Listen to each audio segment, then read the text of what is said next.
हिंदी भाषा का प्रारंभ कब से माना जाता है? 1000 ईस्वी से।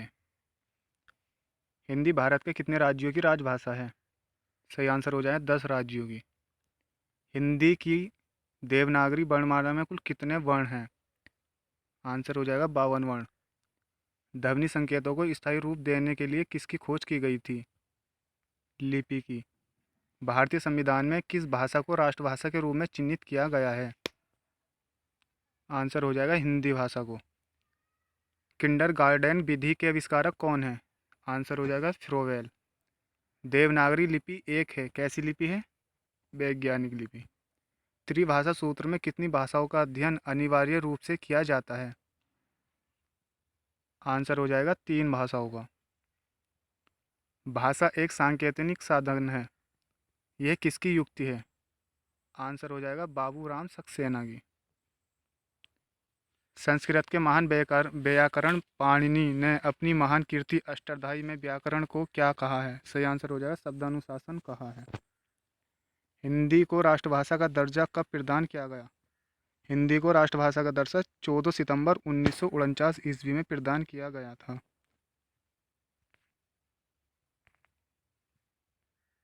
भाषा का मानक रूप बालक सीखता है, कहाँ पर सीखता है? विद्यालय में। पंचतंत्र किसकी रचना है? पंचतंत्र विष्णु शर्मा की रचना है। कालिदास की सर्वप्रसिद्ध रचना है, क्या है? अभिज्ञान शकुंतलम। अष्टाध्यायी किन की रचना है? अष्टाध्यायी जो है पाणिनि की रचना है। गीतांजलि के रचनाकार हैं, कौन है? रविंद्रनाथ टैगोर। ए मेरे वतन के लोगों जरा आंख में भर लो पानी गीत के रचनाकार कवि हैं, कौन है? कवि प्रदीप। हिंदी का सर्वप्रथम अखबार पत्र का क्या नाम है? तो हिंदी का जो सर्वप्रथम अखबार है उसका नाम है उद्दंड मार्तंड। राष्ट्रकवि की उपाधि किस कवि को दिया गई है, या राष्ट्रकवि की उपाधि किस कवि को दी गई है? तो इसका सही आंसर हो जाएगा मैथिली शरण गुप्त को। सुप्रसिद्ध मैथिली पद्मावली के रचनाकार कौन है? इसका सही आंसर हो जाएगा विद्यापति। प्रसिद्ध तिलस्मी उपन्यास चंद्रकांता के रचनाकार कौन है? देवकीनंदन खत्री। प्रसिद्ध कहानी पंच परमेश्वर के रचयिता कौन है? आंसर हो जाएगा मुंशी प्रेमचंद।